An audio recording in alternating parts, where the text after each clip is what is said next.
Welcome everyone to the Stoic Salon podcast, where we talk about life, love, work, play, the universe, and Stoicism.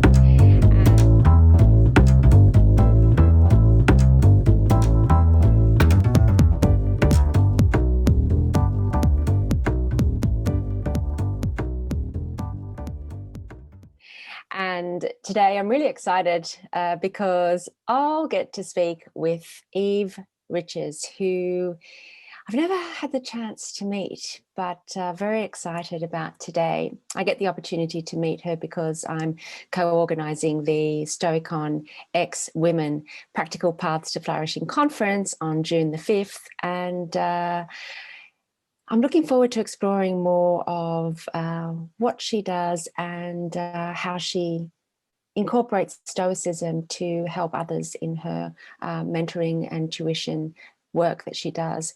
So Eve Riches is a mentor and a teacher, and she works across individual mentoring and coaching, disability employment support. She teaches psychology and Stoicism, and she mentors and looks after children and promotes disability equality. She's especially focused on improving emotional resilience, and she applies Stoicism to everyday life. And I'm especially interested to applying Stoicism to everyday life situations. And I'm looking forward to exploring how she does that and maybe offering all of us some advice on how to do that. She runs a monthly Stoicism online learning group, and she's also involved in research as part of the Modern Stoicism Steering Committee. And she's also an advisor to the Aurelius Foundation. She is registered blind, severely sight impaired, and she's a long cane user. She really enjoys running with her sighted guide. And on that note, I'm really excited to introduce you to her. So let me get started. Welcome everyone to the Stoic Salon podcast, where we talk about life, love, work, play, the universe, and Stoicism. And today I get to chat with Eve Riches. Eve, thank you so much for joining me today. It's an absolute pleasure to have the opportunity to have you for an hour or so and to chat. How are you? Well, it's Friday afternoon, but I'm still feeling okay. So hanging in there. I like how you said still. Yeah. I may crash. Yeah, that's what I'm thinking. And did you hear the siren? Just an ambulance. Oh, no. Past. Okay, we don't want that. We don't want that. Hopefully not during the podcast. All right. So this is a new podcast. It's a kind of a pop-up thing that I thought I'd set up because I want to get to know all the speakers that I will meet who are presenting at the first ever Stoicon X Women conference, Practical Paths for Flourishing. And we'll talk about that. But before we do, I want to know a bit more about you. And the first question that I seem to be asking everyone is this question about your path to Stoicism, Who and what was going on in your life before? What was life like before Stoicism? What's life like after Stoicism? And I would love to know about that moment where you and Stoicism met. How was it? Did someone gift you Marcus Aurelius? I mean, what was that pivotal point? I'd love to know that story if you'd care to. Yeah. I think my story is a bit weird in that I don't think there was a before. And it's been really interesting in some of the work that I've been doing recently, where I keep connecting back to things that I thought about when I was very young, when I was a child, thinking about, because I was quite a bookish child, to put it mildly. So I was very interested in why are we here? What should we be doing with our lives? What's death all about? I thought about all these big things even when I was quite young. I started volunteering very young because I thought that caring for others seemed important. I was very interested in, our place in the universe, all those kind of things. So it's interesting now, when I'm kind of working, within Stoicism, kind of connecting back to those really early experiences. And then I suppose in terms of realizing that there is such a thing called Stoicism, because I'd been kind of operating within the world of psychology, I was getting the ideas from Stoicism that have filtered through into modern psychology. So, for example, after I was diagnosed with an incurable eye disease, when I was just as I started my career as a psychology teacher, I think at that point I knew about things like radical acceptance. I knew about from psychology, from empirical evidence, that it was the wise thing to accept what is. And also, I mean, I'd grown up as a goth, so I'd always been very into kind of memento mori, and I've got a big, gothic tattoo across my back that's about that. So, yeah, so I think actually, I was saying to somebody the other day that it was more like if you went out every day and you were collecting pieces of jigsaw puzzle that were just lying on the street, and you were putting them on the table, and then one day you realized they were all part of the same picture. So I suppose as I got older and I started to realize that all the ideas that I felt, worked for me or worked with clients, that they were all part of an overall sophisticated, elegant system of thought, and that those all came together to form a whole. That's exciting, but really it was just the coalescing of the whole journey. Wow. Rather than a big moment where someone's like, hey, have you read the meditations? Exactly. It was I was doing it. I was kind of waiting for that moment. Backwards. Yeah. I was doing it upside down. That sounds like me. But do you remember the first Stoic text that you read? Probably was the meditations. Because I think it's very kind of popular, isn't it? It's out there. I think a lot of people who aren't even interested in philosophy are very interested in the idea that you can kind of read the personal diary in a way of an emperor. But it's, I think in terms of, finding your favorite text, I think it changes over time, doesn't it? I still go through a phase where I find Seneca really annoying some of the time. Okay, I want to hear more about that. And whereas I really like, I like Cicero, and the more that I read, the more Cicero is kind of, it connects with all my kind of core beliefs. So yeah, I think you go through phases, don't you, with the text? But yeah. Tell me, before we get to Cicero and Seneca, when you feel that it was a puzzle sort of being, put together over time. When was the moment when you thought, where you called yourself a Stoic, when you identified, as a Stoic, or have you yet? I suppose I would do now, but because I was aware of Stoicism, and so to some degree, and the link to things like cognitive behavioral therapy, and where the roots of the psychology that I, for want of a better phrase, kind of believed in, where those roots lay. I don't know. It almost didn't seem like something that you needed to say, because it's that makes sense.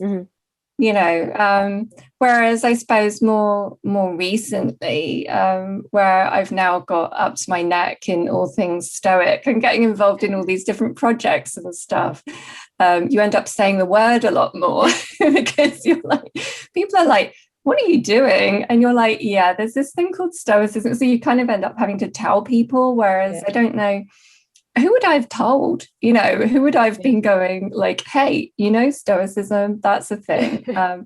So yeah, I think it's only over the last sort of year, really meeting other people within the kind of, the organizations within Stoicism, that you end up being like, oh, there's like a community. Oh, okay. it's it's a thing.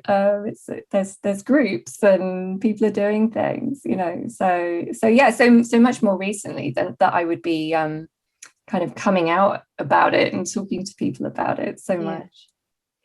In my conversations with people, I've been meeting quite a few people lately in the community, and there seem to be sort of two types of people. Some who feel that they were always Stoics, even though they didn't know it. So there was some sort of natural inclination, or as Bill Irvin calls it, the sense of being a congenital Stoic. Someone called it an intuitive Stoic. And so that identification, I mean, the realization that it's Stoic comes later in life when you've read the Stoic books. But then others like you kind of go back to childhood and say, oh, actually, I was a Stoic child. I embodied that. It just seemed natural to me. So there's that group, and then others who come to the philosophy quite late, often through, that, as I mentioned earlier, the Zeno's shipwreck moment where all is lost. Let's go to the self-help aisle. Aha, there's Epictetus, and we're done. We're ready to go. So there are two paths, maybe, or I'm sure there are many paths to Stoicism, but I'm just wondering whether there are two distinct paths. The path that someone might take almost without knowing as a child, intuitively, naturally, and then the other path, sort of the older you get, it seems that Stoicism also becomes more natural. So for me, the older I get, Stoicism does seem much more natural. But as a child and as a teen, as a young adult, I was very much kind of not, I wouldn't say I was a Stoic at all. I was kind of involved with high drama and art and, travel and just this, a different approach to life. But I think the core values, as you say, are probably there. But the outlook seemed to me quite different. So do you have a comment on youth versus age, intuitive, natural inclination versus learnt later in life? I suppose that I believe it's natural, because I think if you think back to something like orchiosis, it's coming from, I would believe in evolutionary psychology, if I put on my psychology hat. So I would say that I think it's natural, but then, and I've spent my whole career working with young people, and I was having an interesting name-dropping conversation with John Sellers the other day about this, where he was talking about the young people that he teaches and how he taught them about Stoicism and how well they'd responded to that and how they were like, that makes, of course, makes sense. And just kind of, a lot of them just really embracing it. And certainly with all the amazing young people that I work with, I don't feel like you get anyone going, oh no, that doesn't make sense, or or just if I kind of sneak a Stoic idea into what we're doing, I feel like young people, I always think they're more amazing than people give them credit, and they're more open-minded and intelligent and awesome than people make out, perhaps, and that sometimes as we get older, we lose that intellectual curiosity, but also I suppose it depends on like what your philosophy of life is that you're being sort of raised with, because if you have a really firm philosophy of life that's coming from your culture or your religion or from living in a capitalist society, and that is really, really firmly instilled in you, so if you're told, for example, going back to capitalism, that the point of life is to make as much money and have as much power as possible, then it might take you quite a long time to question that. You might pursue that goal and then wake up at 40 and go, why am I so miserable? I've got all the money and power and I hate my life, so whereas I think I was lucky enough to be raised with, quite a lot of questioning in an environment where people, might have talked about philosophies and religions in the kind of pluralistic sense. And so I think I was more free to find my own way, which to my mind, I don't think I was like special, I think I was just kind of allowed to question things. And I think I was talking to somebody about this the other day. I feel we could be teaching and talking about Stoicism from primary school. Yeah. Because actually and people might say it's too young for philosophy, don't be ridiculous. But children are being taught a philosophy of life. They're being taught a point of life, whether it's Stoicism or something else. And if they're not at a faith school or within a faith community, what are they being taught? I don't know, social media, fame, money. So I love where you're taking that. A few years ago, I was volunteering and teaching ethics for children, and so we're talking about primary school kids. And oh my, that was an amazing experience. So they're natural philosophers, absolutely. I think so. Did you find that? Yeah, because I think that children are very motivated about what's right and wrong, and injustice. Justice. Did you find that? Absolutely. Just this real strong, very strong, clear understanding of justice. It's not murky. There's a very strong, and I don't mean it's dichotomous or anything like that. It's just a really clear sense of justice, which reminds me, because I've been also doing some memory writing and going back to my early childhood and looking at about age 7 to 8 and 9 and remembering that really strong sense of what was right and wrong, like a very strong sense, and just remembering some situations where I really knew what was the right thing to do, and I could recognize what wasn't. And that's quite interesting, because there is such a strong understanding of that. And then later, and I wanted to mention that by the time I got to university and studied philosophy, I didn't study the Stoics on campus. You did Plato, Aristotle, and then you did a few of the pre-Socratics, Plato, Aristotle, and then you zoomed ahead to the Enlightenment, Hume, Locke, whatever. And so everything else was skipped over, and I only got to meet the Stoics off campus. So did you meet the Stoics in an academic environment? Absolutely not. No. Yeah. No, not at all. Apart from, I mean, I say that, and then I'm going to contradict myself. Yes, but it's because if you are studying psychology, then you will meet the Stoics. Yeah. Like, for example, humanistic psychology and Carl Rogers talking about, it's a fantastic story that always meant so much to me, where he said that when he was a kid, he was sent down into do they call them the root cellar that American houses have, and to get some potatoes out of the basement. And one of them had done that thing that they do, when they sprout all the gross things, it's trying to be a potato plant, and it was desperately trying to crawl towards the tiny bit of light coming through an air brick.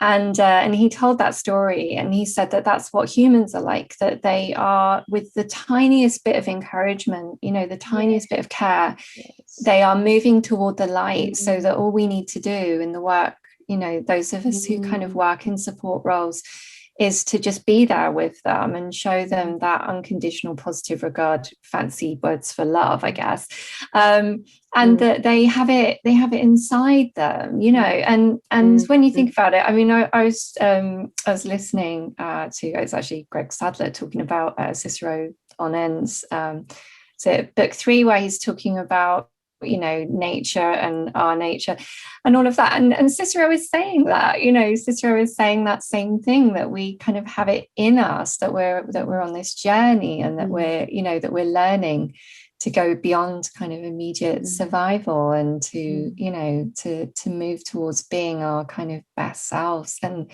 And so I think a lot of ideas like that, or the cognitive theory of emotions, that of course I would have learned, and the work of Beck and Ellis, they admit that they weren't like, we made this up, they were admitting that they were taking ideas from Stoicism. So Mm. so you don't get told that when you're studying psychology, but actually psychology, or at least some of it is applied Stoicism, isn't it? Really, it's applied Stoic theory.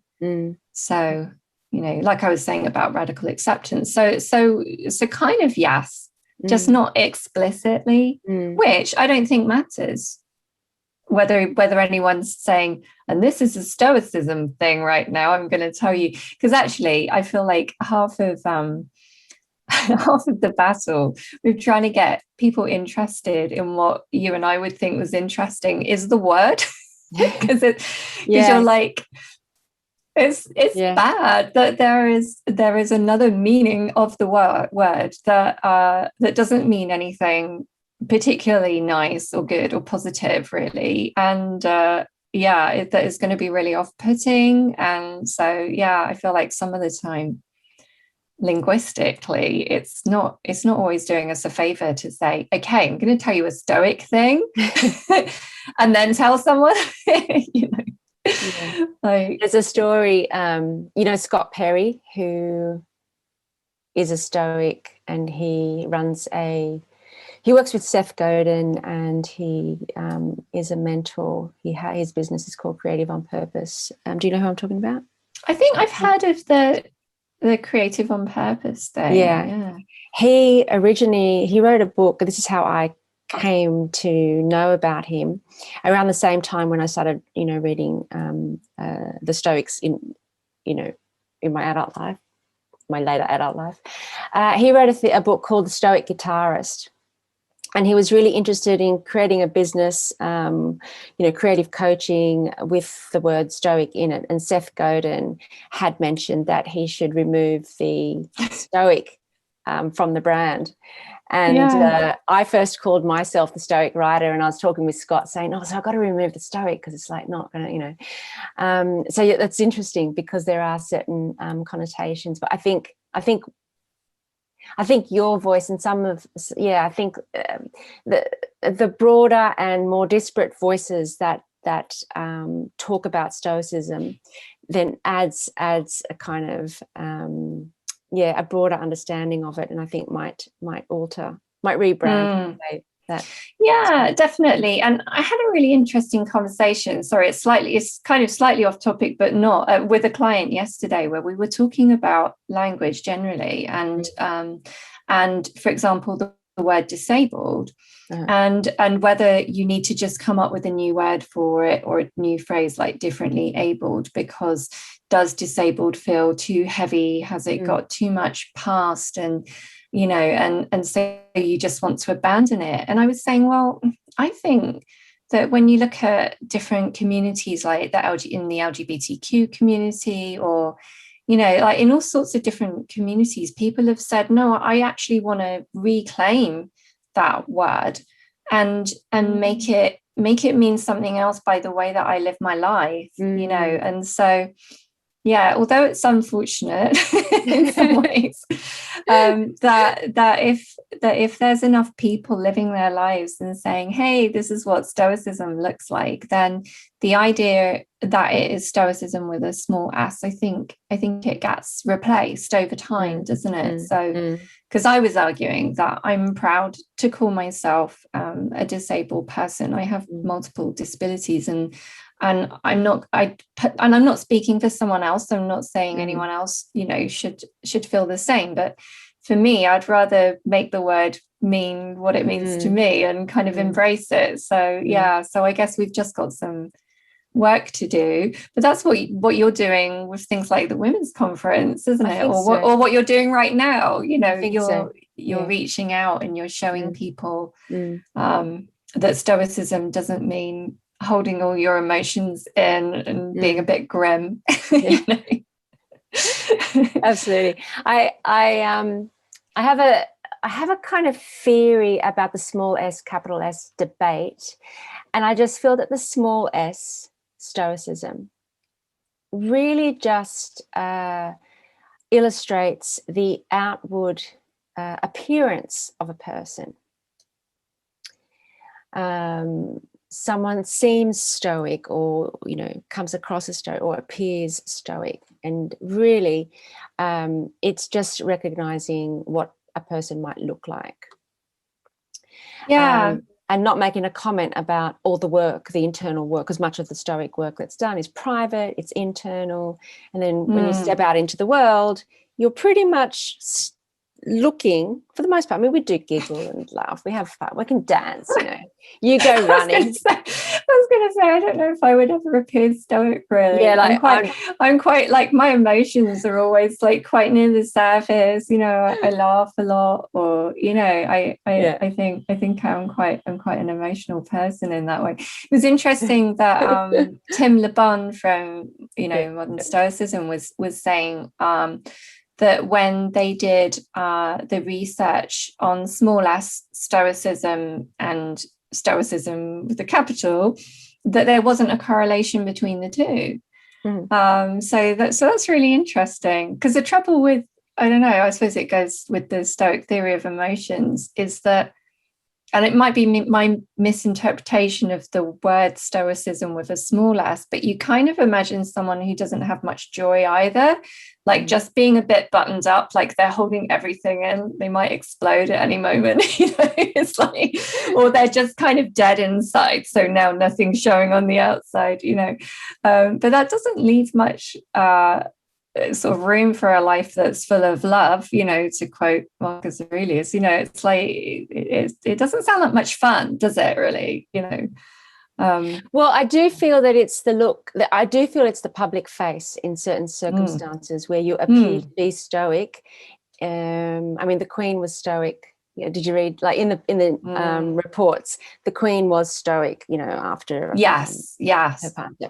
So I can imagine the grief and the I mean, there's no doubt that she would have experienced grief and tears, even, etc. But to face the public, she just presented, and the interpretation was stoic. So I feel that we don't know what was going on inside her, the emotional experience. All we have access to is the appearance, I guess. Yeah. So, okay, we've brought up the emotions, which is great, because I'd love to talk about the emotions. So where do we begin? What's going on with the emotions and the Stoics? Well, I think it does connect with what we were just talking about, doesn't it? The idea that that Stoics are unemotional, and that sort of every emotion is banned under Stoicism. I think that's probably still quite a popular idea, even amongst people who are kind of studying Stoicism, but maybe in a bit of a life hack kind of a way, because the Stoic theory of emotions is quite subtle and complex and layered. It was interesting because I've been running this online group we've just done month 7, and when I got to putting together the materials, it's like a practical Stoicism online group that's also part of a research project with Modern Stoicism. And when I got to putting the materials together for the theory of emotions, I was like, well, that's interesting, because obviously when I'm looking at things, I'm looking at the original text, but I'm also often looking at, so in the popular Stoic text, how have people explained this, or sort of trying to compare what my ideas to what someone else has done.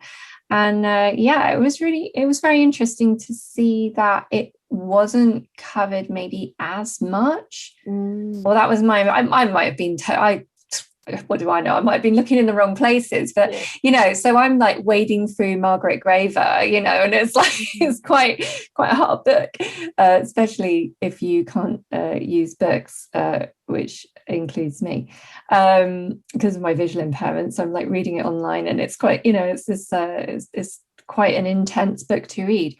Sorry to interrupt, but it makes you. Do you read it?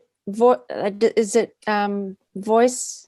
I do an awful lot of listening to books. Okay. Yeah, because I can read, but I've only got 5% vision, and I'm obviously using it all day, working really hard, and even within that, my vision can be really disturbed.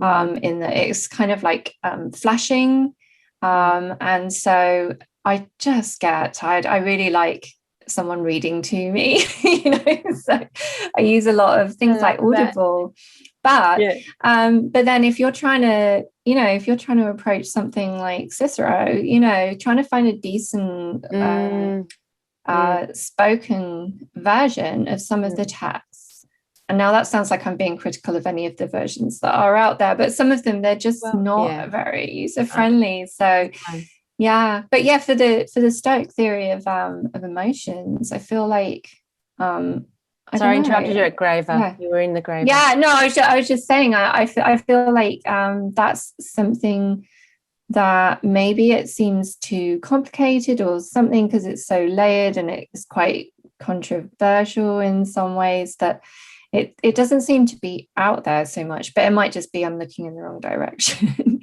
But are you suggesting that Graver doesn't really do justice to the... No, I think her book is great, but what I mean is that is not what someone is going to pick up if they're not studying Stoicism and they just want a quick, like, hey, tell me about emotions. They're not going to sit down and read that whole book. I don't want to speak for anyone else, but I just really doubt it, because it's quite it's quite an academic. I think it's a brilliant book, but it takes quite a lot of effort, doesn't it? But then from that you can take little ideas, and they can be incredibly quick and practical. So with the group, we were doing a little activity about like the 3 movements, and I was doing a thing, because I'm sure I've nicked it from somewhere, the idea of you don't have to get on the train. So I did like a little meditation about being at a tube station, because I used to live in London for years and commute with a small child as well, and it was pretty you really needed your stoicism, which came naturally to you. So. I'm not saying it always did at all. And so we were doing a little activity about, that you can have your first movement, and of course you will. You can have that kind of animal emotion, and there's nothing wrong with that. That kind of wells up inside you, and what would you be? You wouldn't be human if you weren't scared when something scary happens, or, whatever. And then, but that's like the train arriving in the station, and you can just observe it and stand on the platform and not get on the train. Or you can get on the train and be like, oh no, I'm telling myself a story about this. I have been wronged. This is terrible. I'm terribly hurt. I'm definitely damaged by this situation. I need to take revenge, or whatever it is. And before you know it, you're in a station that you didn't even mean to get to again. And you're like, oh, why am I here again? So we were doing a lot with the kind of thinking about it like a train arriving, and just having that, because I was taking it from Mind the Gap, minding the gap, which Londoners will know what I'm talking about, but like just being aware of that moment of opportunity, that there's a dichotomy there, isn't there, between like sort of feeling the emotion and cognitively getting on board and telling yourself a story about the situation, but it's hard, isn't it? I mean, on a neurological level, if you think about the neuroscience of it, that training yourself to do this, gradually it should get easier. And it's so interesting because Cicero actually says this, and it's like, how did he know? It's like he's so clever. But if you think about it, like maybe the prefrontal cortex is sending an inhibitory message to the limbic system. So you've had like your animal emotion coming from the amygdala or something, and then you're thinking with your prefrontal cortex, no, I'm not going to get on the train. I see that I'm having an emotional response, but I don't have to kind of make a story out of it. That every time we even try to do that, that pathway is made stronger. And it almost doesn't matter if you fail, because it's like lifting weights in the gym. You know, it's the struggle that is going to cause the strength to happen. So we have these opportunities. I had a great one this week where I can't go too into it because it happened at work, where someone did a thing at work and was somewhat unkind and a bit, you know, aggressive. And and for a minute I could feel myself getting all like upset, you know, and then you're like, hey, it's an opportunity. Can I get on my Stoic course here? You know, sorry, I'm mixing metaphors terribly. I love it. Can I climb on my Stoic course? I thought I was at a train station. You know, can I see this as an opportunity? You know, this thing that's happening right here. You know, can I have that moment of awareness? And a client was talking about this this morning and saying that she'd been in a meeting this week at work where she could tell that people were being quite manipulative, quite overly challenging, quite defensive, quite, you know, it was quite stressful. And she was saying that she kind of saw it as an opportunity of, can I step back and just not get pulled into this, not get on the train, you know, which, yeah, it sounded like she did amazingly well with that. But it takes practice. I mean, God, I'm not saying that whole thing of, do you consider yourself a Stoic? Well, you know, if you mean, do I think it's the right way to live your life? Yes. If you mean, what, am I always like got it together? No, of course not. No. Like, you kidding? Like, no. Absolutely not. You know, I love that you're laughing, first of all. And I love that you're suggesting it requires practice, and I love that neuroscientific approach or perspective, the idea that it opens up path each time you try, it opens up another pathway. So that's kind of hopeful in a way, that there's like, oh, if I just keep trying, it'll get easier. But I love the laughter as well, and you reminded me of Seneca. There's one of my favorite letters, I think it's letter number 12 to Lucilius. And he's talking about getting angry because he's gone to his childhood home or the holiday house or something. And it's in a state of disrepair. And so he's writing to Lucilius saying, I got there, I saw the place. It was like in a state of disrepair. I got pissed off at the manager. I got angry at the so-and-so. I got angry at the door person, got really angry. And he's like laughing at it. He's saying, you know what, Lucilius, I took full advantage of the situation and got angry. I got really, really angry because they just left the house in disrepair. And then, okay, that's paragraph 1. And then paragraph 2, he's like already starting to pay attention and stepping back. And he's saying, all right, you know, I wasn't angry at the house. I just remembered that the house is getting old and I was really young when the house was built. And if the house is getting old, I'm getting old, therefore I'm angry at me, old. And then paragraph 3 and onwards for the rest of the letter, he puts together an argument in favor of aging. So I just love that process where he's like in it, laughing at himself, pulling himself out, paying attention, as you mentioned, and then sort of identifying the emotion, etc., and working back from that. And that's quite interesting. And then on the issue you mentioned about you know, practicing and building muscles, I guess. Last year at Stoic on X, I ran a journaling event, and a Greek philosopher, Christina Koufali, I think that's her name, Christina Koufali, she shared a practice that she did to deal with anger. So she said that she just spent 30 days and that every day she paid attention to any anger or any kind of negative feelings, and she just paid attention, noted it in her journal for 30 days. And she said after 30 days I didn't have to keep my journal on anger anymore. So you're right, it's just that practice. Work in progress. We're a work in progress. It shies away, I think, these kind of things, because I think we are more rational and more more social in our nature than this sort of behavior.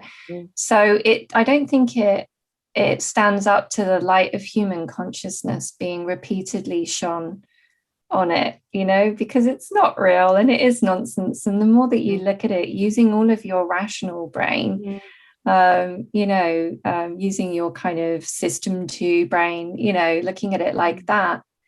It's interesting because an awful lot of the Stoic texts, I think they talk about anger a lot. And I often find that a challenge, because I think for me, now someone who knows me might be like, no, actually Eve's a very angry person, but I don't personally feel that I experience a lot of anger. It's not the emotion I sort of struggle with. I struggle much more with sort of fear and anxiety.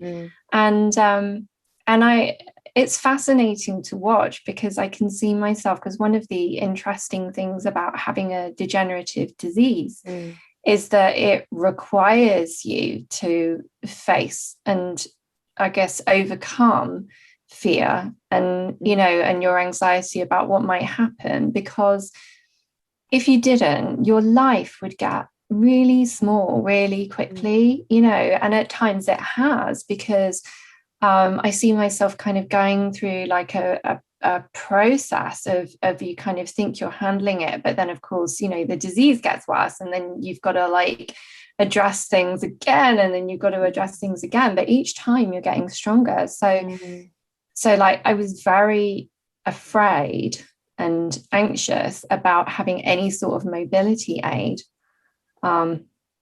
until I nearly died on my way back from a belly dancing class where I didn't see the edge of the pavement, ended up flat on my face in front of a lorry in the road. And I was like, oh, this is ridiculous, And then I had a guide dog for like 5.5 years, which for various reasons was actually quite a challenge, not necessarily the best experience for me. And then when my guide dog finally had the last of the times that he was attacked by people's pet dogs, which kept happening, and he got attacked on our way to work one morning, as I'm a teacher, by a husky, and it was just the most horrific thing. But he's okay now. He's retired. He's recovered, and he's retired. We don't want a sad ending to this story. But then I had to be a long cane user, and I was again, really struggling with the fear. And of course, when you think about it, there's some of it is, I've been hit by cars like 8 or 9 times in my life. Oh my God. Which is probably a lot, because cars think people are going to get out of the way, and if you're visually impaired, you don't realize, and so they hit you. So some of it is kind of sensible caution, you could say, couldn't you? Going back to the Stoic theory of emotions, it makes sense for me to be cautious, because of course I could be killed. That's actually like, reasonable to be cautious. But I realized that it wasn't that. It wasn't my fear of cars. I had a fear that was related to reputation. Sorry, because this doesn't make me sound good, because I was actually worried about what were people going to think about me. And when I really drilled into it, because it's really easy for people to go, oh yeah, you've been hit by cars all those times, including one where my arm was broken. I was off work for like 6 months, so it looked like it was reasonable kind of caution, but actually it wasn't that. I was worried about my reputation. I was worried about, like, I guess I had internalized ideas of like a disabled person with a cane as being a symbol of weakness and difference, and that everyone was going to stare at me. And I had to work so hard. The first time I left the house on my own with the long cane, I was just shaking. I was constantly like almost crying. I just really, really struggled with it. But if you continue to say to your thoughts, this is just an impression, this isn't real, reputation doesn't matter, what people are thinking about you really doesn't matter. All that matters is you being a good person, and you can't do the job of what it is to be a human if you can't get out your front door. You're going to need to get out of your front door and go and do things in the world and be part of your community and contribute to your community, which involves being able to, you know, be independent for me, and just persisting with that. It's incredible to look back and to be able to connect with the idea that this was such a big deal, you know, because these days, I was talking to a student the other day and I like snapped my cane open, and it's one of those, you know, the ones with the elastic, and it kind of goes ba-ding. And she said that's so cool, and I was like, I know, you know, I'm a badass. Sorry, can I say that on your podcast? Absolutely. Say anything you like. And you know, and it's really funny how I now have kind of I don't know, pride or joy, or, you know, like something I don't feel it's an unhealthy emotion. It feels like really congruent with my sense of self, that I just feel like it's just like a leg. I don't go out the front door and be like, oh no, I've got my left leg here, you know, what if anyone sees it? You know, it's like, who cares what other people are thinking? You know, it doesn't matter.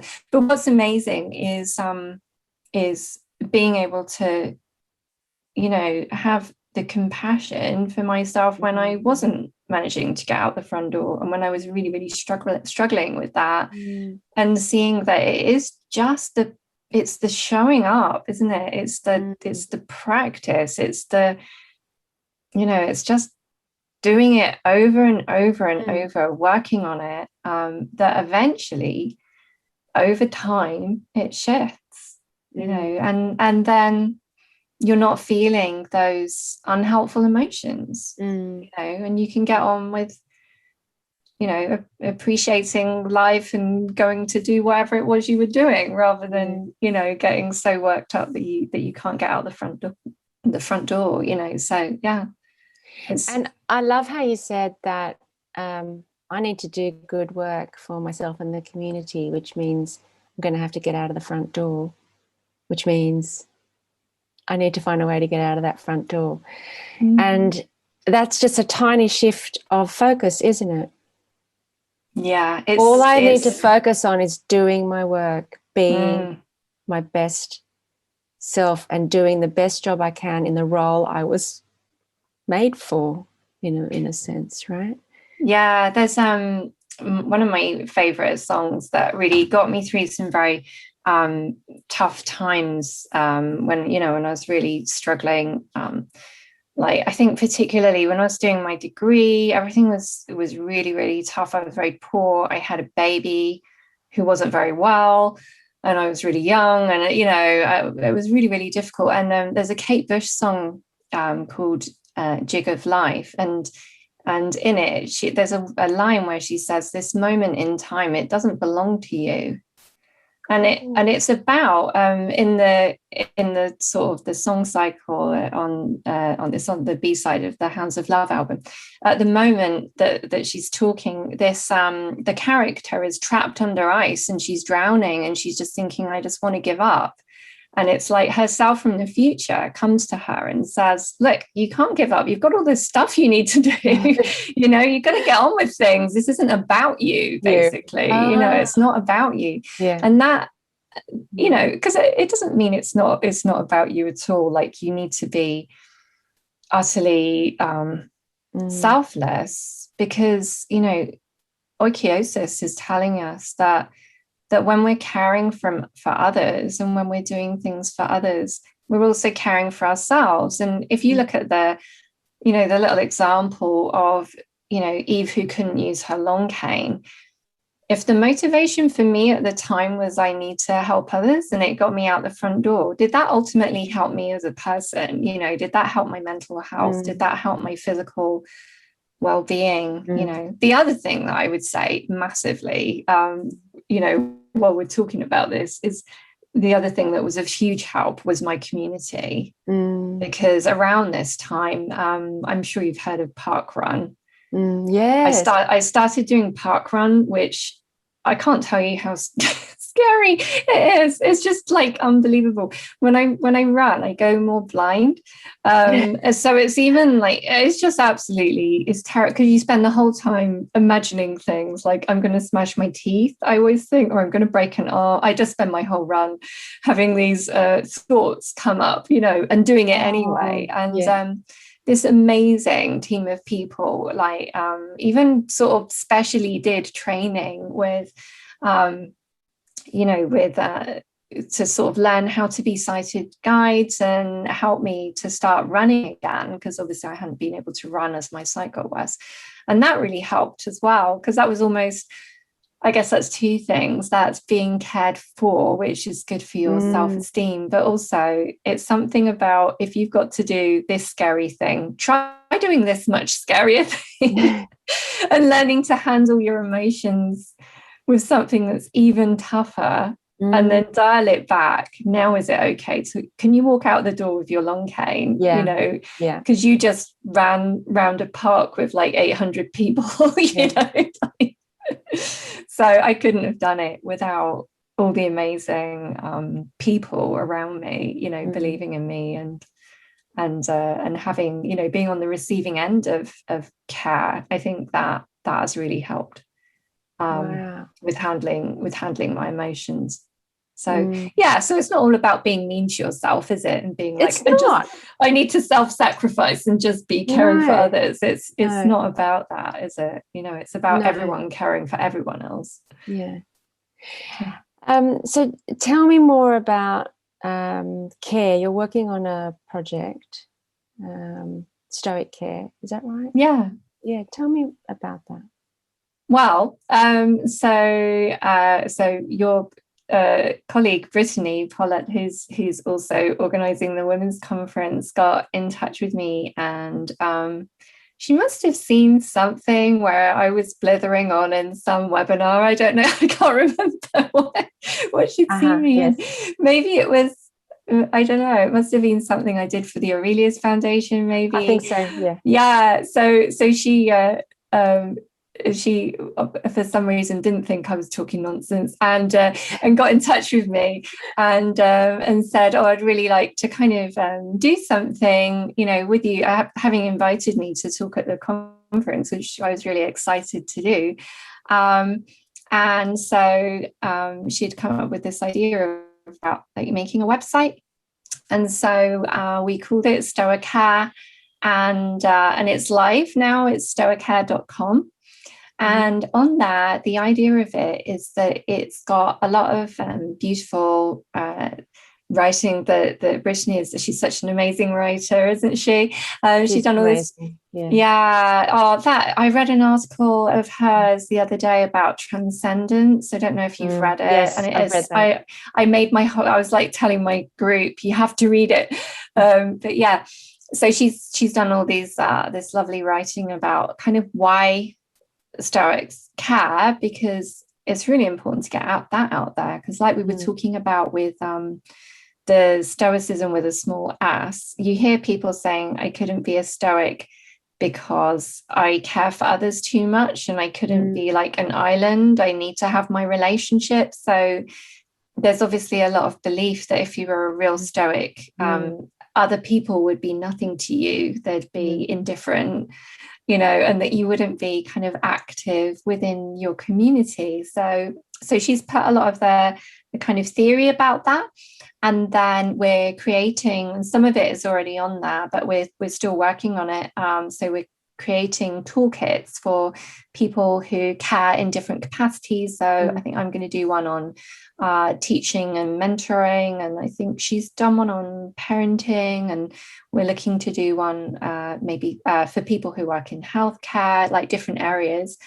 And then there's other resources. So I wrote a resource about ways of volunteering that I'm still adding to, but I've done a whole load about how to volunteer online, because obviously because of the pandemic, I think there's a lot of opportunity here, really. I mean, for me, my whole world opened up during the pandemic in a million ways, because a lot of things that were happening in face-to-face meetings that, to some extent, as someone with a severe mobility impairment, I was sometimes kind of excluded from.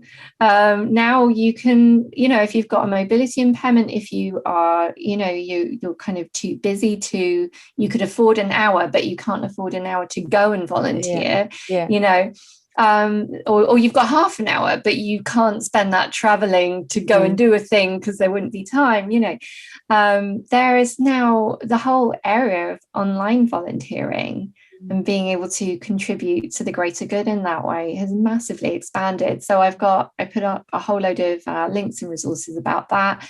And I think I was mentioning at the beginning about me being a bit of a strange child, that I started volunteering when I was about like 7.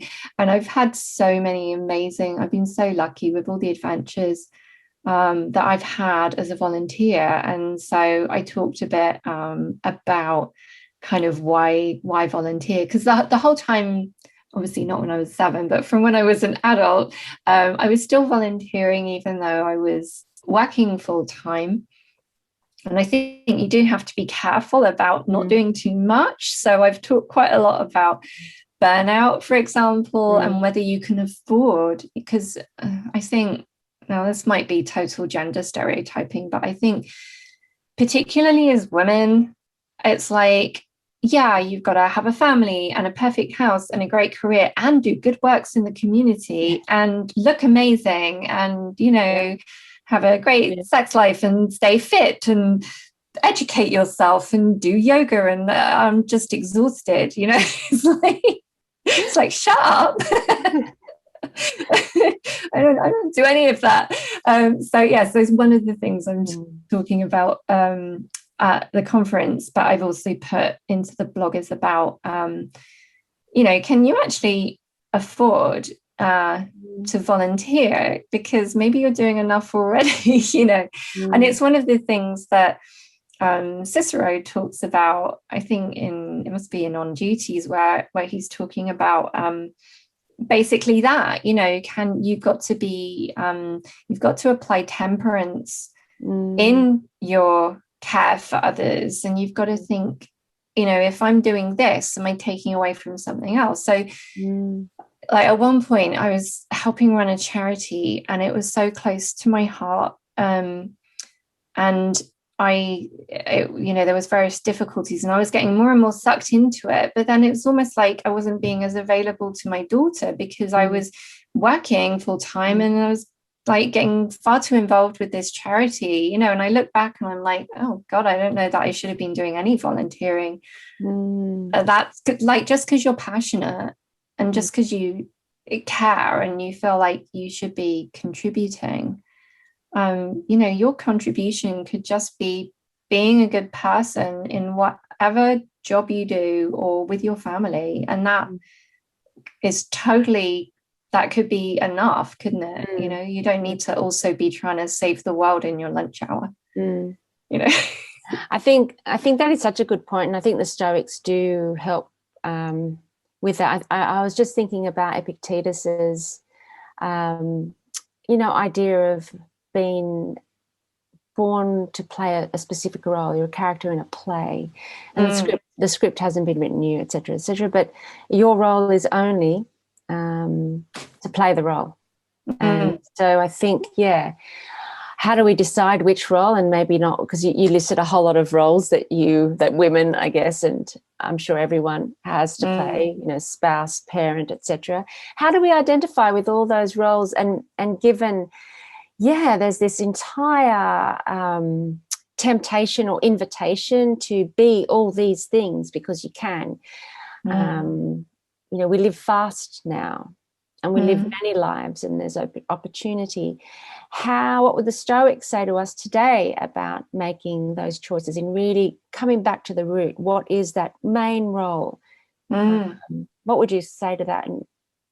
Well, I think temperance is really, really interesting. It's got a bad rep, hasn't it? Because it sounds like stop having sex and put down that chocolate bar, doesn't it? And like pour away that wine. Yeah, we have to rebrand that one as well. I know it's another one of the things that needs rebranding. But But even if you looked at it as self-mastery or self-control, I think people might still interpret that as being like, I don't know, go for a run or whatever, like do more, try harder, try and be a better person, try and do more contributing to the greater good.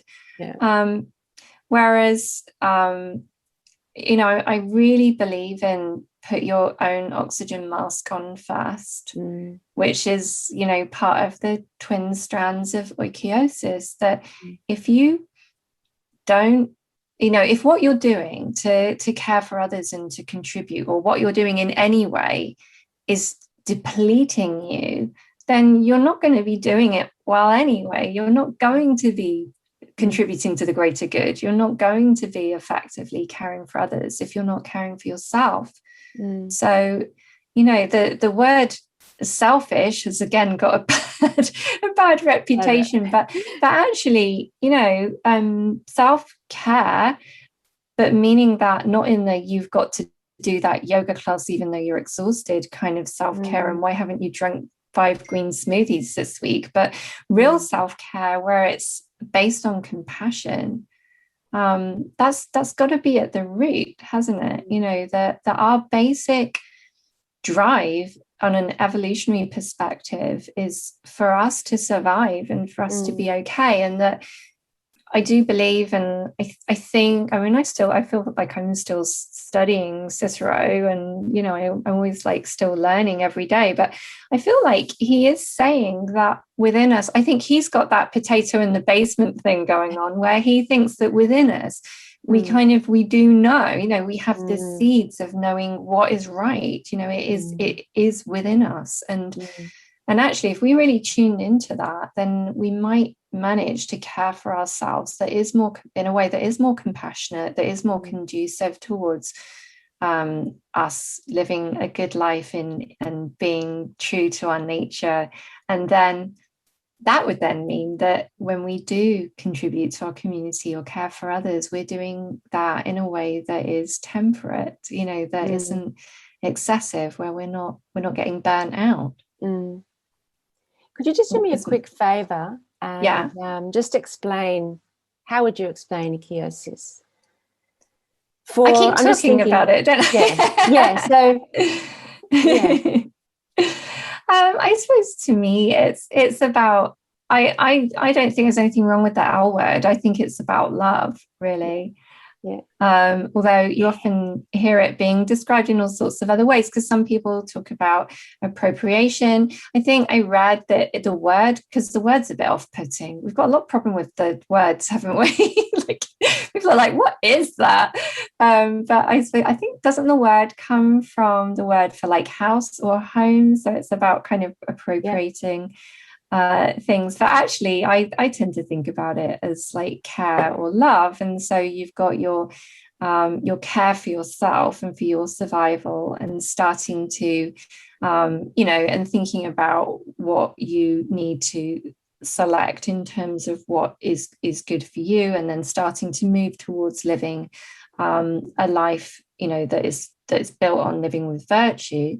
And then the other strand of that would be your care for your immediate family, your offspring, because that's built into our DNA, isn't it? That I want my daughter to be okay because she's my daughter. But then kind of learning to go beyond that, like you go beyond your immediate concern to yourself to living with virtue, you go beyond your immediate concern for your close family, and then being able to extend that to thinking about other people in your community as if they were your family, or thinking about the whole of the community, or the whole of your country. And then it goes back to the circles of care that we've decided to call them, Brittany, and I don't like circles of concern. It sounds concerning, doesn't it?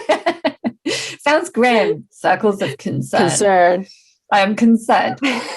Moving beyond these circles of care. And then the fabulous Kai Whiting, who I think is absolutely brilliant and has an amazing book out that we should plug, Being Better, which is about a lot of these things, that he says, and I completely agree with this, that we should extend that care to the whole of nature. And I think the Stoics, although obviously because of their kind of cultural ideas at the time, they might have seen us as, you know, superior to animals or whatever, but actually if you go back to the idea of looking at physics and looking at how you need to be in alignment with, or in harmony with the whole of nature, then actually I feel it's very natural to have the idea that oikeiosis should extend to all of nature.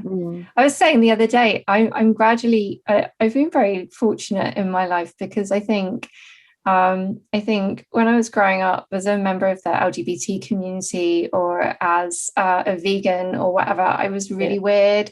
And, you know, a lot of the ideas I had were like, you know, othered me, or, you know, I feel like I'm like, what else about me is going to suddenly become a little bit more fashionable?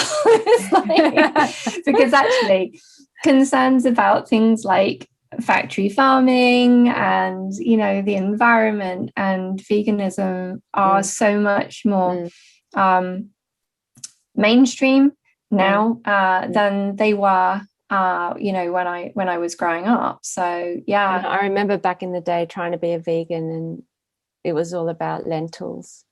It was really tough. It was really hard. There was nothing. Yeah. I used to sometimes have to be like vegan in the house, and then if you had to go to someone's house or there was like an event, you had to be vegetarian, because and I used to feel like a real cognitive dissonance with that. But it's like, it's just so crazy living through the last few years. I was getting some internet shopping, and I was looking for vegan ice cream, you know, because and there was the yogurts. There was like, I'm not kidding you, there was like 20 different vegan ice creams, and it was the best thing. I'm like a kid in a sweet shop literally these days. I know. But that's interesting, because that is a shift, isn't it, where people are thinking about that wider circle, you know, that us as part of nature, and that we might want to live in harmony rather than in whatever it is that we're currently doing. And by the way, I'm not one of those vegans that's like everyone must be vegan. I think everyone needs to find their own path, and depending on where you lived or who you are, it might not be appropriate, you know, within your community or your culture or with your needs or whatever. But for me, it feels the right thing to do, to be in alignment with my nature.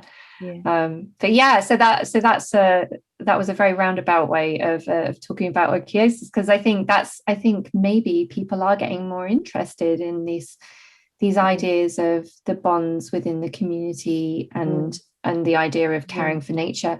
And personally, and this might be my overly sunny disposition, but I think that the pandemic has increased that focus for whatever reason. Something about everything kind of stopping and people going for their little nature walks, and you know, people taking a breath and pausing and thinking, I don't know what I was doing all that stuff for. What was all that commuting to do that job I hate, you know, or you know, or just noticing the environment around them because that was all they had, you know. I do think there have been some real positives absolutely come out of the pandemic. I feel that I certainly have really flourished this past year, and I think I was speaking to someone who felt that last year was one of the best years of her life, and she also felt ashamed to actually admit that, because, you know, how can the year of the pandemic be one of the best years of her life? But it really created a community for me, especially in my writing community. There was this just amazing community that was built, and I think it saved lives for many people. It's opened things up. That's amazing to hear that. I mean, it must have also been that the way that you handled it, because So it could have been for good or bad, couldn't it? It's the way that you've seen it as an opportunity, and you've been able to make something amazing out of it. Yeah. But I for wanted me to too. and for you too. And I know that I feel like in a very simplistic way, there's the group that really flourished, and then the group that really, really suffered during the pandemic. And then, of course, there's overlaps in that. But and I wonder, that's interesting that you say, mindset and also circumstances. I mean, some of the clients that I support, due to things like the closure of residential schools for disabled children, and some other issues along those lines, some of the people that I support, the amount of just sheer challenge that they've been coping with in the most incredible ways. I actually got on a bit of a high horse about this in a I can't remember what meeting I was in, but with a bunch of much more learned Stoics. I'm not a philosopher, academic, and but someone was saying something about Marcus Aurelius, is amazing because he was Stoic when he had so much challenge because of running an empire and all of that, and I kind of went off on a bit of a rant where I was like, I know people that are dealing with multiple children with severe disabilities whilst also trying to run a business and take care of themselves and deal with massive health problems like on their own with no support, and they're still managing to be Stoic. It's not about running an empire always. It could be being a single mom with disabled kids or something. You could be just as heroic in the face of incredible challenge. So I went off on a run, and what did the poor person on the other side of that say?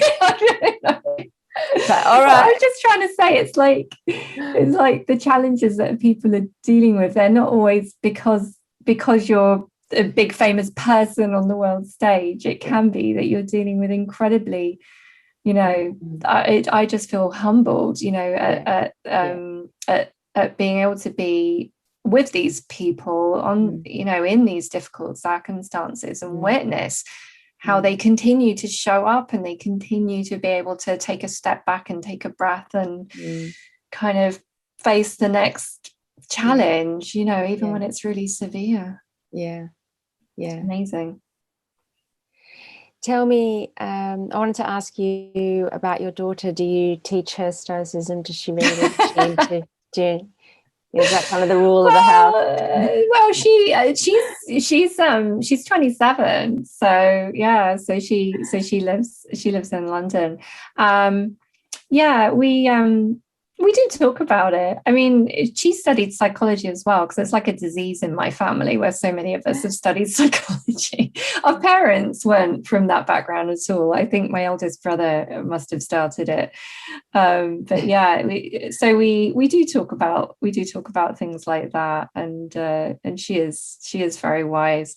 I don't even know where she got this saying from, but she always used to say, things are rarely as good or as bad as they seem. And I really love that. And it's very Stoic. And I don't know where she got it from, but I often quote it to people, because what I love about it is people often say things are rarely as bad as they seem, but they rarely say things are rarely as good as they seem. And the point of that is you don't know yet. Like the pandemic, is this obviously on a lot of levels it is terrible. In other ways it might have also brought some good things to the world too, and that's not that's not negated by the fact that it is also terrible. Things are complicated, things take time to play out, don't they? Like, I don't want to be harping on about my guide dog got attacked, but you can imagine at that moment it was horrific. I was like, what am I going to do? And I was saying to someone the other day, wow, like if he hadn't got attacked, I probably would have carried on being a guide dog owner. I was so lucky that I was so traumatized by that I gave up having a guide dog, because actually for various reasons I'd been repeatedly a victim of crime because of being a guide dog owner, and it was actually making my life really hard. But on the face of it, it looked like a terrible thing had happened, and I was really like, oh, why am I always being victimized, telling myself a story about it, being very upset. But you look back and you're like, thank goodness. I mean, obviously not that he was hurt, and he's fine now. He's living the life of Riley with his adoptive parents.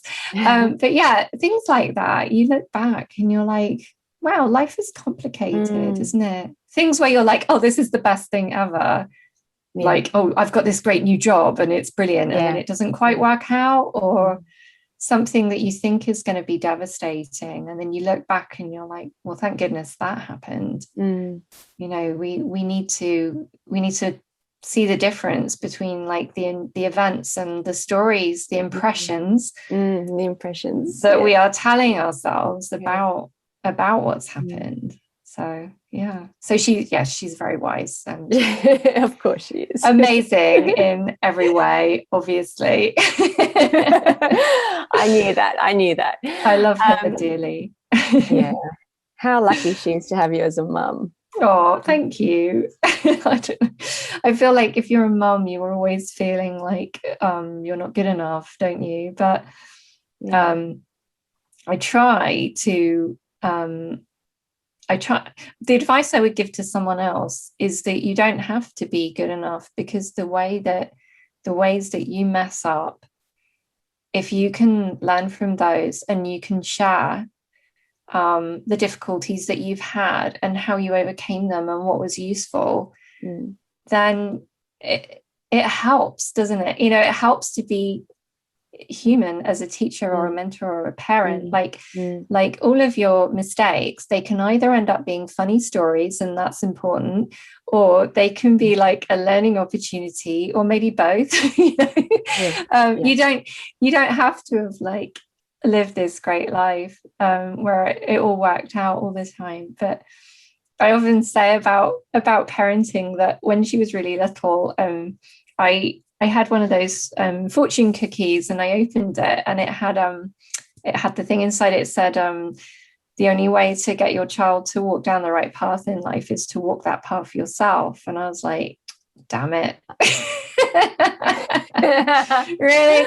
But actually, I think that's a very Stoic principle, isn't it, really? That the idea of parents, role models, mentors, and that one of the reasons for trying to get closer to living with your, in harmony with your true nature as a rational and social being, is that anyone who might in any way be influenced by you is going to be better off if you're trying to live a good life, and that, I know that's a responsibility, but it's quite a helpful discipline, isn't it, at times when things are tough, that you've got to think, no, hang on, I've got to be the role model here, but like I'm saying, I mean, I'm not in any way saying that I've always been a great role model or anything like that, but I do think I think with my daughter, I'm very prepared to be honest and say, like, oh, I got really upset about a thing that happened at work, and then I realized this, or but I only realized it like 2 hours after it happened, so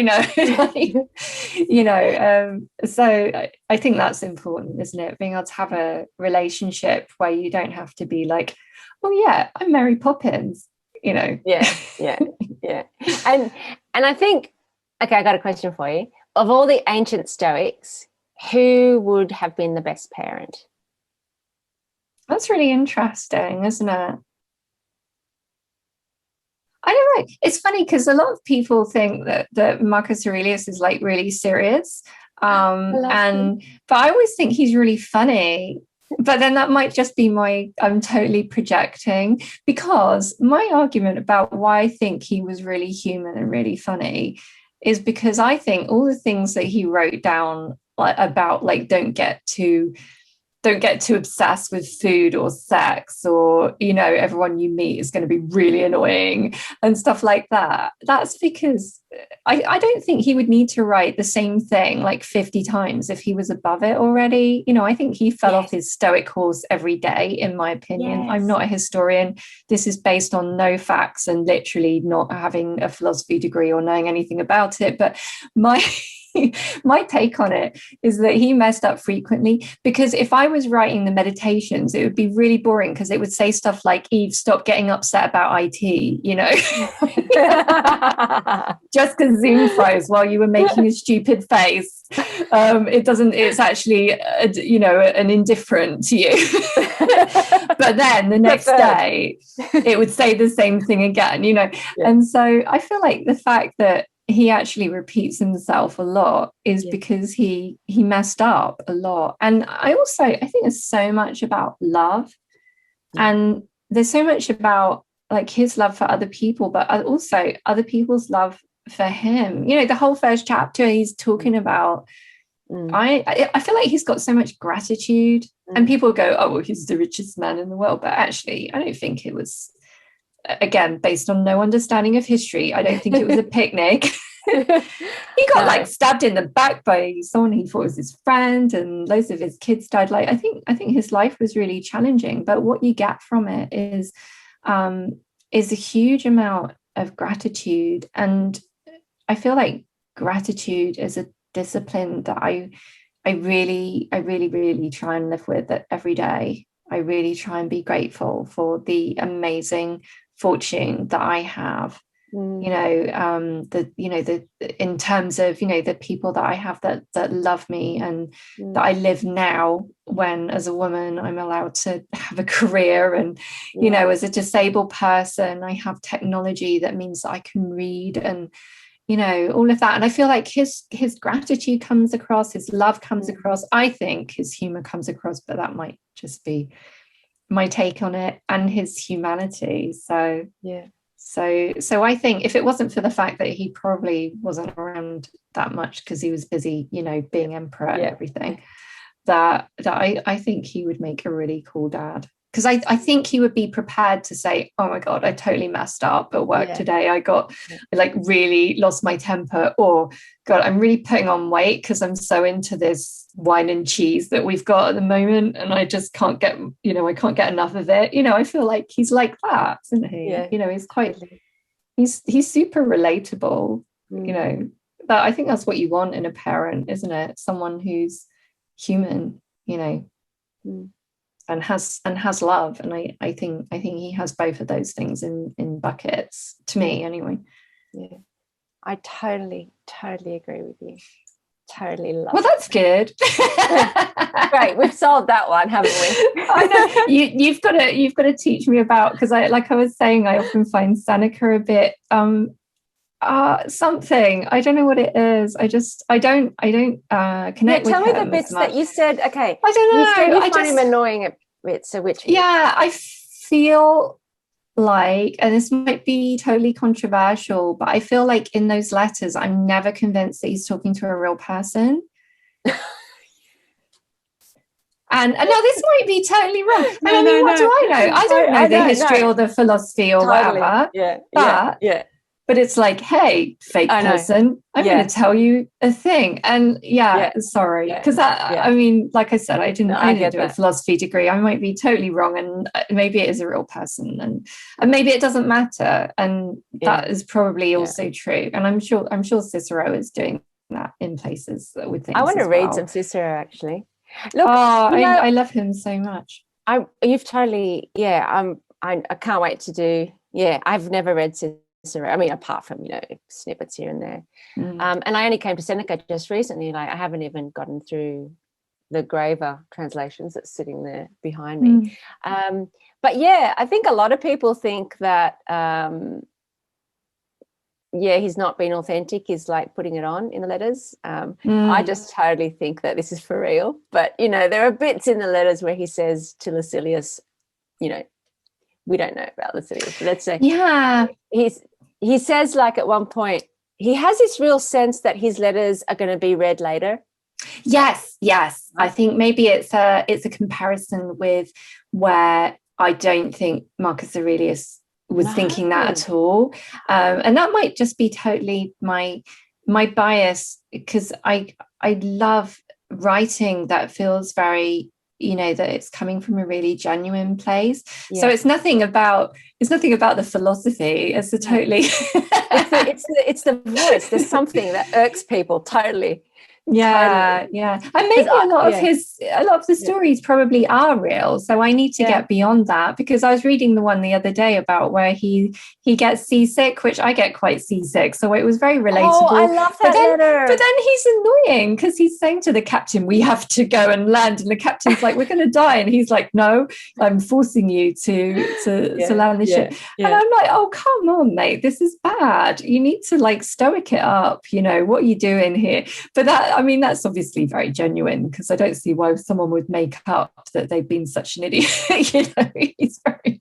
So maybe it is relatable. Maybe it is. Yeah. Maybe it is. And I think he then says, I finally I love that letter. It's really like the imagery is so strong. I haven't read it in a while. I have to go back to it now. Yeah. But I do remember that letter, and I had a very strong impression. And what about that letter where he's in his room and then he can hear all the noises, like people going to the toilet, people burping, people like farting, all that. And we actually recorded some I've got this little group online called Stoic Salon, and we do various sort of writing activities and journaling, and we spent last summer reading some of the letters and recording them, put them on YouTube. And Jerry Everard, who's a member and he's down under and he's a musician, etc., he read that letter. I don't know if you know which one I'm talking about. There's all these like sound effects, and he actually put sound effects to the audio. So it's like, that's brilliant. So Seneca's there trying to compose a philosophical kind of considered argument in a letter to Lucilius in this crazy, messy, noisy, I don't know, place, which is stunning. I don't know. It's very human, isn't it? Yeah. No, I'll tell you what. I'll do you a deal. So you can, if you read Cicero, I'll go back to Seneca and think about the fact that, even if he wasn't really writing to somebody, I think it was like a kind of tradition, wasn't it, to have the kind of letter format or a dialogue, and that actually it's more like a literary device, but it doesn't mean that he's not being genuine. Yeah, it was almost like I felt like he was being kind of patronizing in some way. And it's hard because I don't get that from Cicero.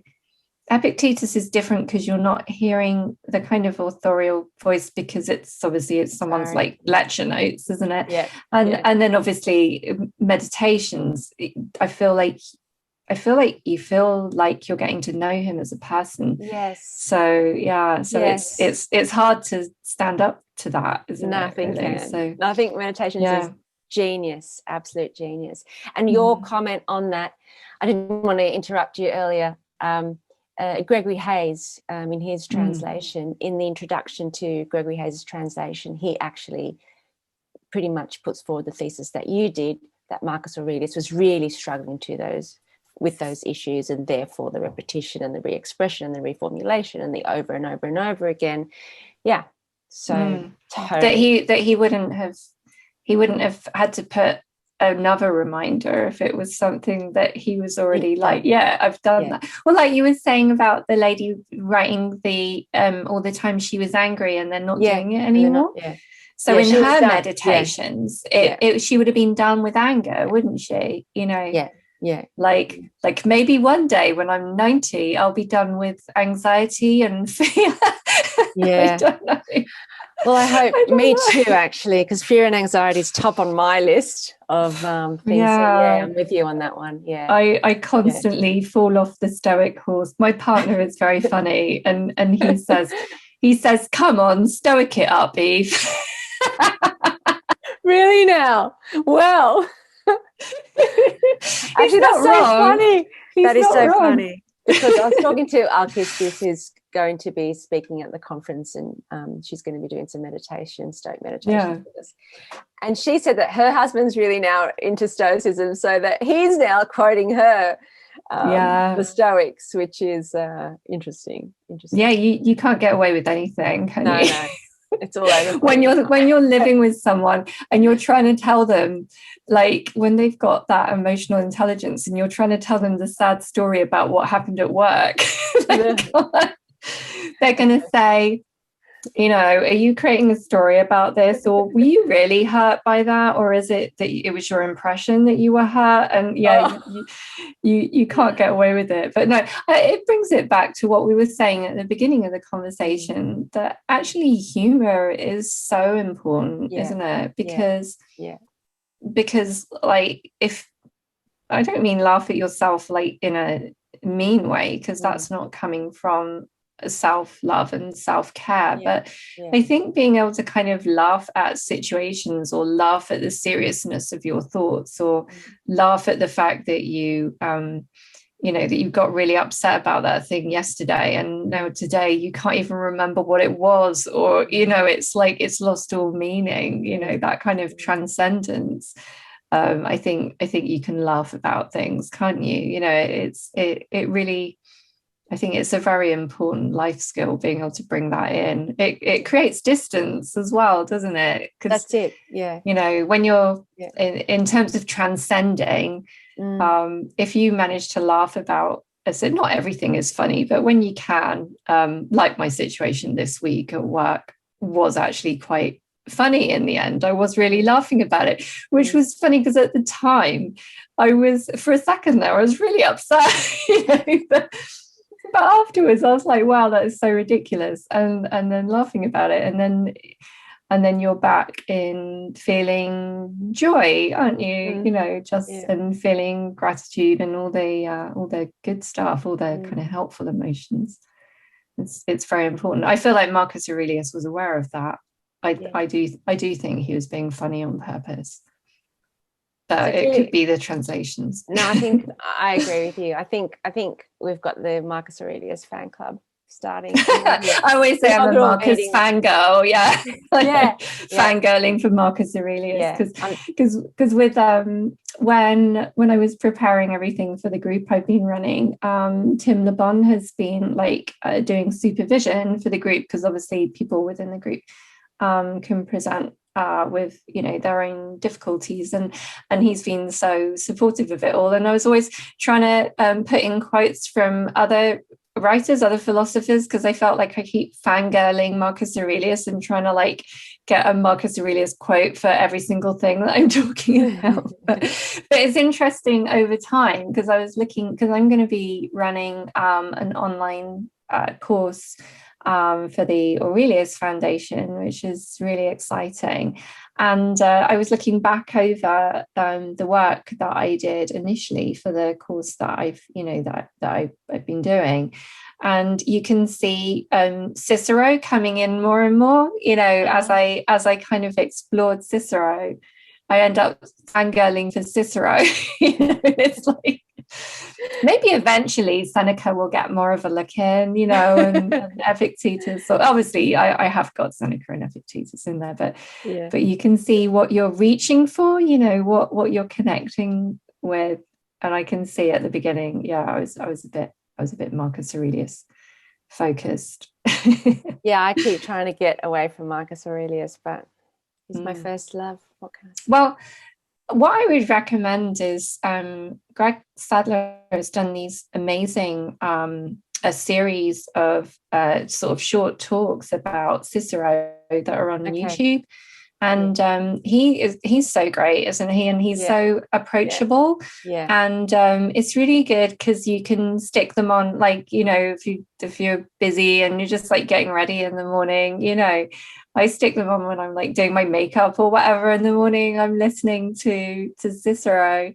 He's so great at kind of he's just so clever, isn't he? Where he's doing all the translating of the actual language and kind of and talking about what different words might have meant. And so you feel like you're getting this kind of depth of understanding as well. That's really useful, even if you're going to read the books in translation, because he's providing the context. It was very funny because I was binge watching these Cicero videos that he'd done, and then I mentioned it to Brittany, and she'd literally just finished binge watching them all herself. So it's my YouTube is that, and people doing cooking videos, or puppies being adopted.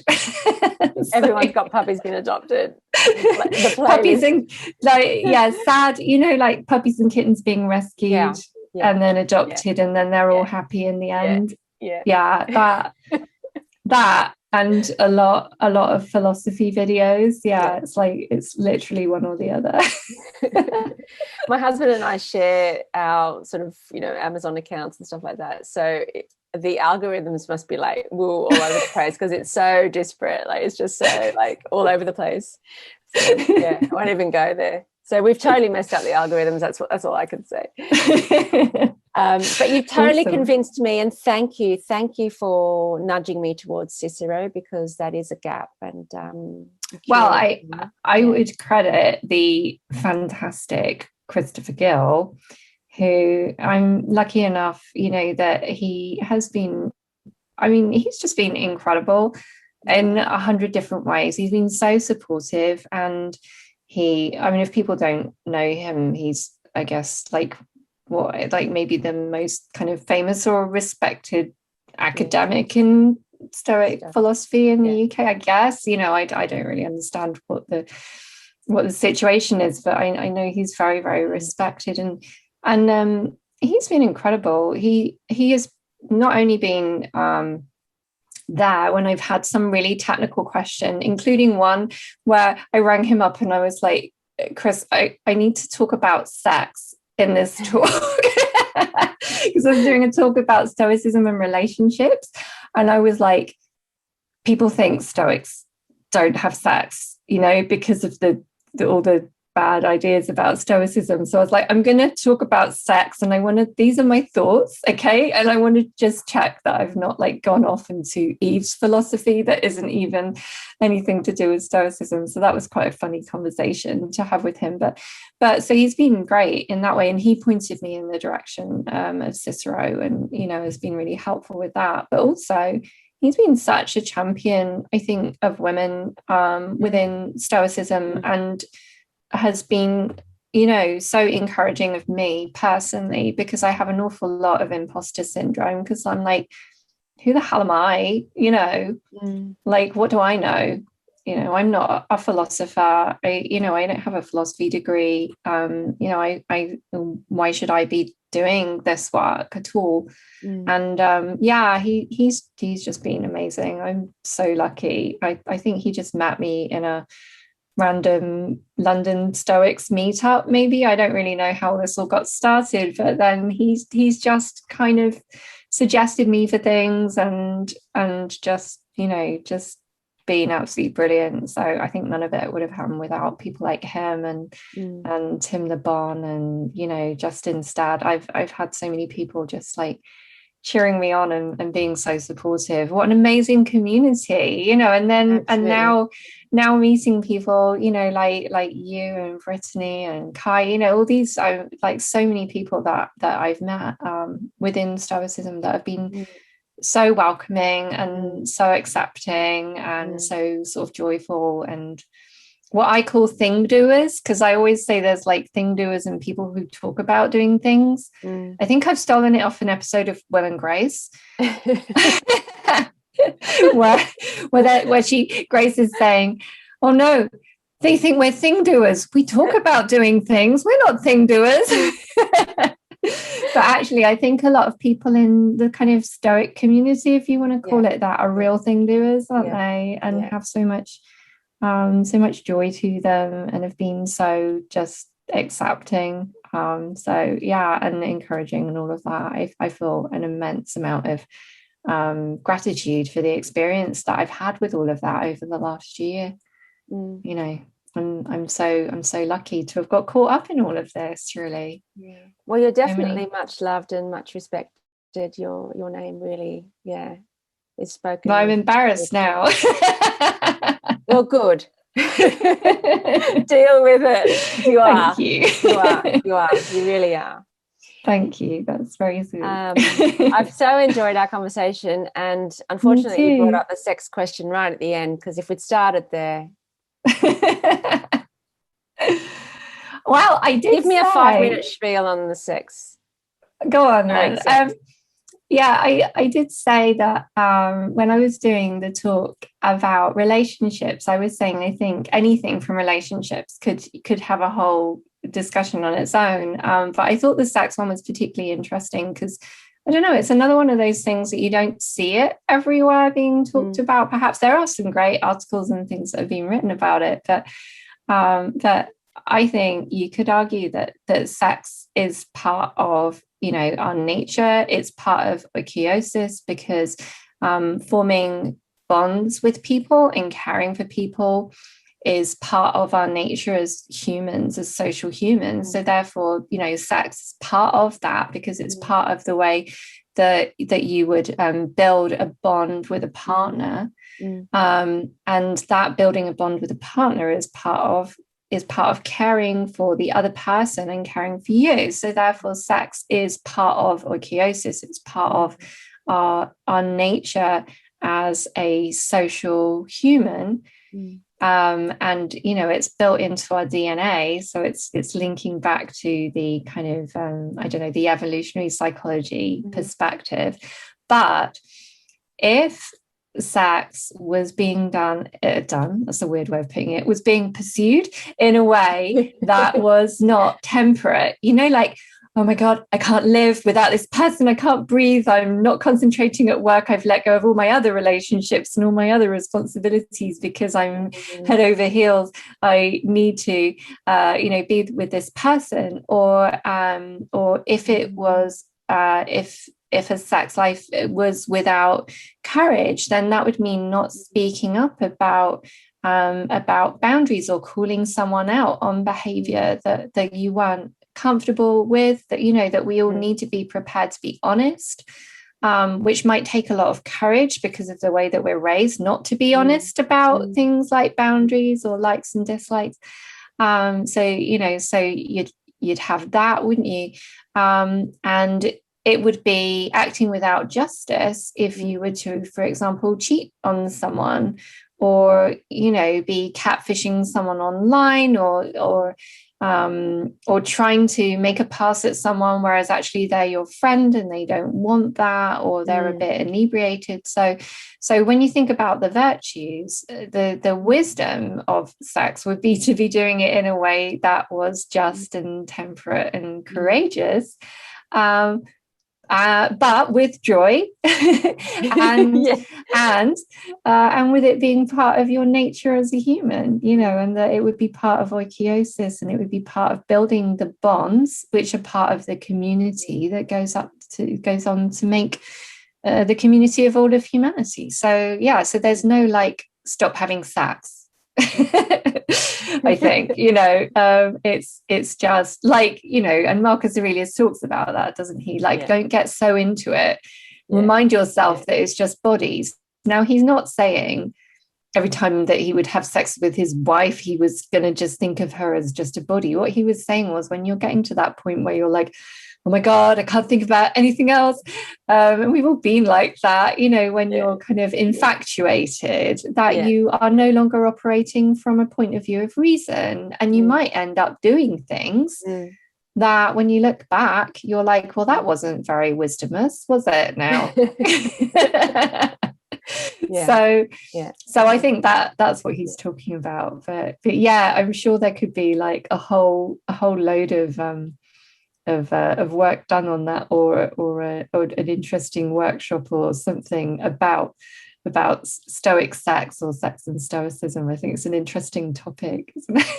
Well, I'm going to give you a call so we can get something on that, because there's definitely demand for it. I've actually been asked to do something on that topic. So really, that's amazing. Because when I was researching the relationships webinar, although I did find some stuff about it, a lot of things tended to be about kind of, not that there's anything wrong with this, but it was more about relationships in the broader sense, but it wasn't mentioning the S word. And it's like, no, come on, this is part of life, isn't it? You know, it's how we all got here. We need to be able to talk about these things. And also, it's important to people. And if they honestly thought that Stoics were going to tell them that they've got to live off kale and give up sex and stop laughing and not care about others and all of that, then, you know, or if they thought it was in any way kind of sanctimonious, or saying that however they live their sex life, that's wrong,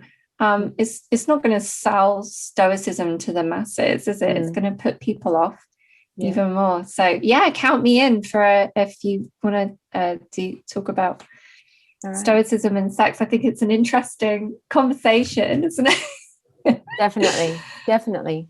I love the way you put it. That was really lovely and helpful. And we'll definitely talk more. I'll call you.